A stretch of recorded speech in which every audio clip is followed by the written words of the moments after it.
Hi, it's your pal Steamed Hams. Join me every week on the Unforgettable Luncheon as we discuss topics in the nerd world like gaming, comics, cartoons, and whatever else may cross my mind. You can find me on the socials as SteamedHams81 on Twitch, Twitter, and Instagram, and YouTube. You can also find me as the Unforgettable Luncheon on Facebook. And check out Steamed Hams Merchtorium, the link to which will be in the description of this podcast. The Unforgettable Luncheon, nerd comedy at its okayest. Street Fighter is the long-running granddaddy of fighting games, with 27 entries since its inception in 1987. It's been going for quite a long time. Mostly because Capcom just kept making new versions of the second game, along with non-numbered sequels before finally getting to Street Fighter 3, 6 years later. We're talking about Street Fighter learning to count to 3, eventually, today on the Unforgettable Luncheon.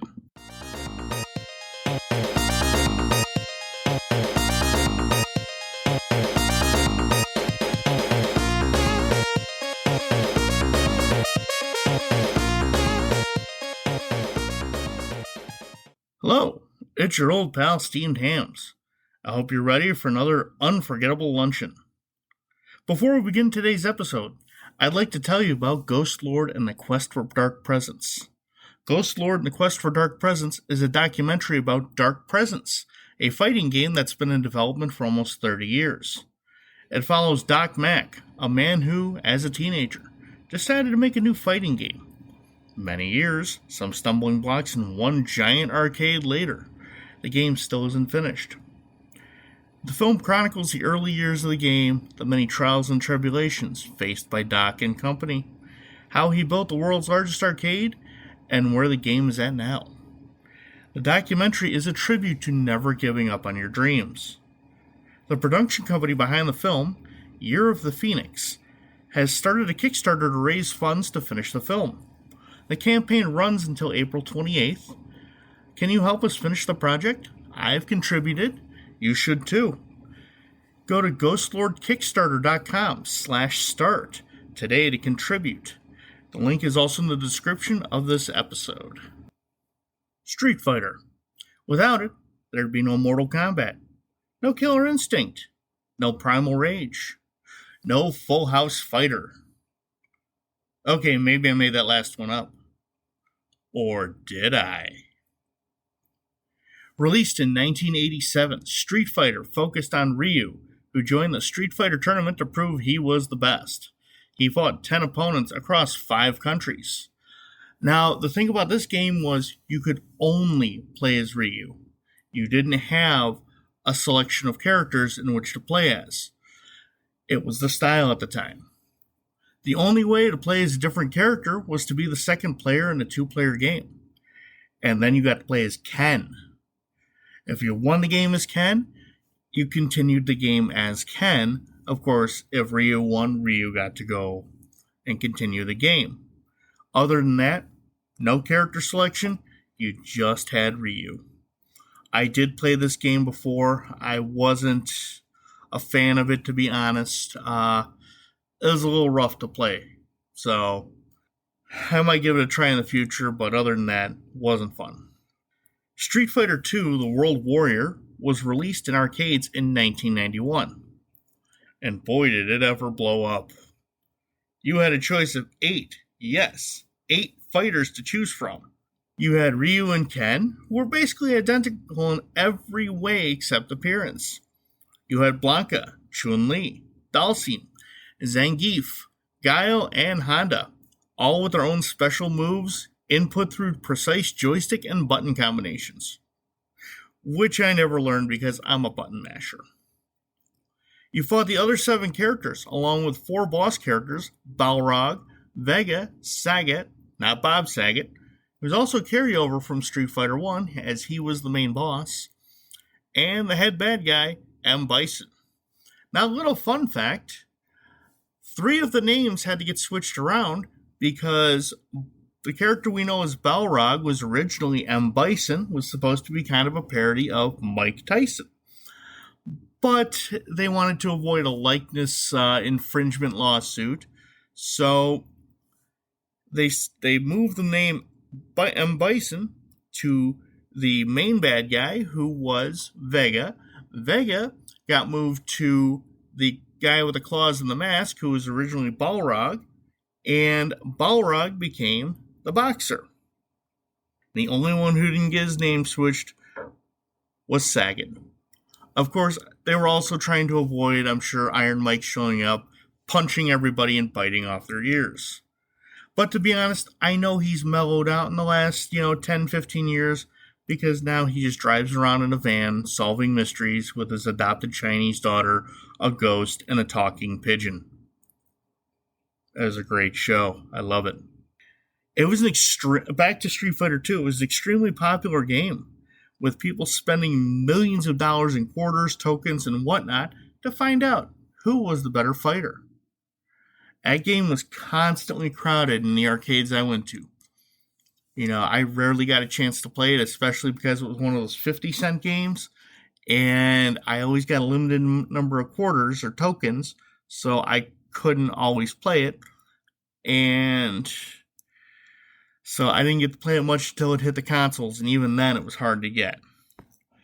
When I was a young man, my mains were either Blanka or Zangief, because they had basically some of the simplest movesets. Now I'm more of a Ken or Guile main, because reasons. In 1992, Street Fighter II Champion Edition was released to the arcades. The main changes were things like the bosses were now playable. You could do a mirror match, so no more fighting over who was going to play as Chun-Li. You could both be Chun-Li. Now shut up and let me read my damn paper in peace, kids. Then came Street Fighter II Hyper Fighting, which just basically made the game faster. That's it. Moving on. Then there was Super Street Fighter II, the new challengers, which added 4 more characters. DJ, T-Hawk, Fei Long, and Cammy, a 19-year-old Special Forces commando with a dark past and a thong bodysuit. Because one of her victory poses is literally her showing off her ass in that thong. I mean, I guess that's one way to get guys to play. But also, how ineffective of a uniform would that be on the Special Forces? Running around in a thong, I mean, if you're in the jungle, that's going to chafe and whatnot. That ain't going to be pretty. So, yeah. That was followed by Super Street Fighter II Turbo, Street Fighter II The Quickening, Street Fighter II Whiskey Tango Foxtrot, and Super Street Fighter II Hyper Turbo Championship Purple Monkey Dishwasher. See where I'm going here? In 1995, Capcom decided it was time to move away from Street Fighter II. Does this mean we're finally getting Street Fighter 3? No, of course not. We got Street Fighter Alpha, which brought us Ryu, Ken, Chun-Li, and Sagat, while adding new playable characters like Adon and Birdie from Street Fighter, Guile's pal Charlie, because Guile probably had a scheduling conflict or a contractual disagreement that prevented him from being in the game. You also got Guy, one of the characters from the side-scrolling beat-em-up game Final Fight, which, fun fact, was originally supposed to be the Street Fighter sequel, and Shogun, one of the bosses from Final Fight, as a playable character. Finally, you get Rose, a fortune teller. I could just see how that fight's going to go. I'm getting a vision.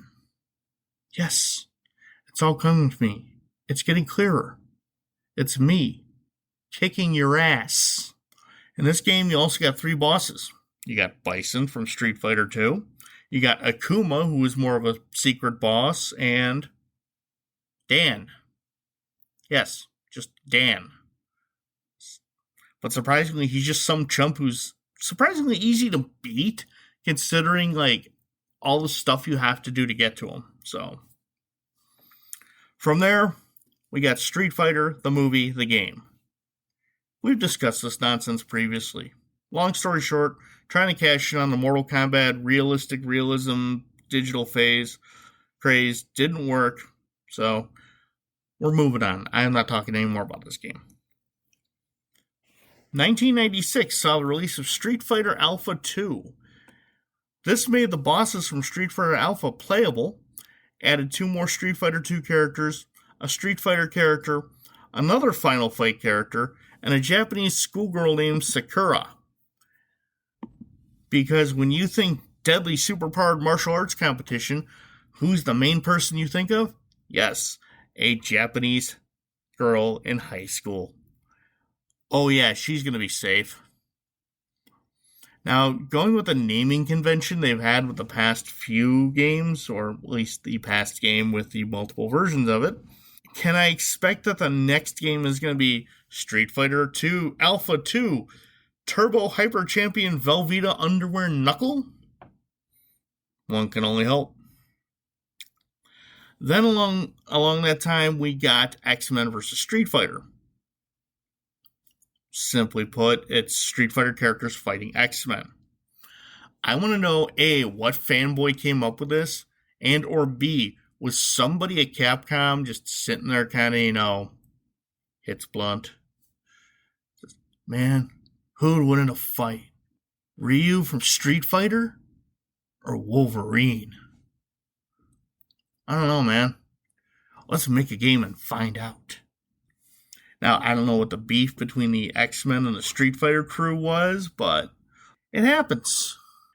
And for the record, Wolverine would slice every one of them motherfuckers up because he's got a healing factor and adamantium claws. He would make fucking Street Fighter sausage. End of fucking story. Next, we get Street Fighter EX, which tried to kind of upgrade itself to match the times in the 90s. So it used the 3D polygonal graphics, kind of like a fancier Virtua Fighter, or even fancier early Tekken, but with better graphics and voiceover.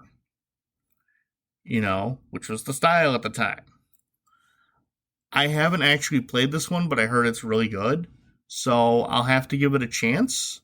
It did, of course, eventually get its sequels, like they all do, but we're not going to go into that right now. Finally, in 1997, we got Street Fighter 3, the new generation. The only returning characters are Ryu and Ken, because, well, they have to. They're like the faces of the franchise. They have to. All the other characters are brand spanking new. Most of them have a mission or grudge against the final boss, Gil. Now my question is, Gil, is he just some sad guy who floats between jobs, is supposed to be a spoof of Jack Lemmon's character in Glengarry Glen Ross? Oh, you're gonna fight old Gil, are you? Oh, please don't hurt me. Actually, this Gil can manipulate fire and ice, so I think he's a little more powerful than that poor guy. As I said, everybody had some manner of grudge or mission, like the main character of Street Fighter 3, Alex, who was looking to avenge his friend Tom, who was defeated by Gil. They don't exactly say how. Was he just to have his ass kicked? Did he get killed? We don't know. Or there was Dudley, who was a British gentleman boxer, was trying to retrieve his late father's stolen Jaguar from Gil. So, there's that. Well, they all had a mission or grudge, except, well, Elena. She just wanted to make friends. I played this game.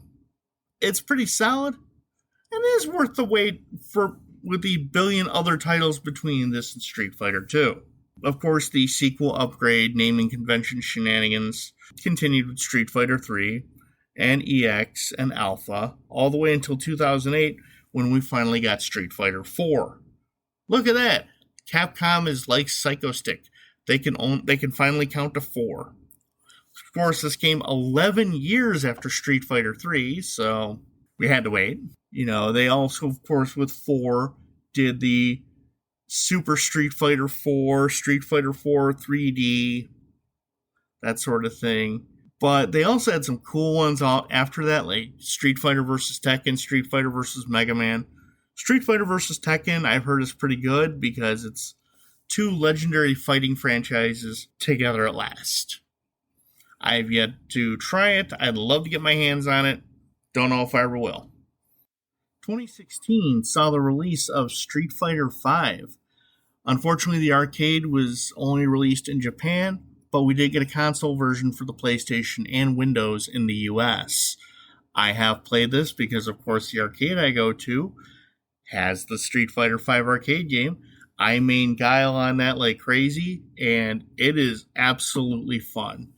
I'm hoping I can find it on Xbox.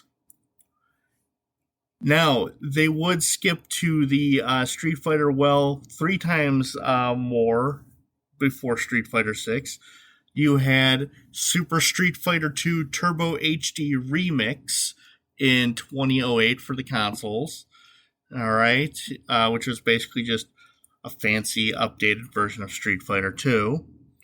You had the Hyper Street Fighter 2 Anniversary Edition in 2003. That was once again a fancy updated for the time Street Fighter 2 that was meant to celebrate the 15th anniversary of the game coming out.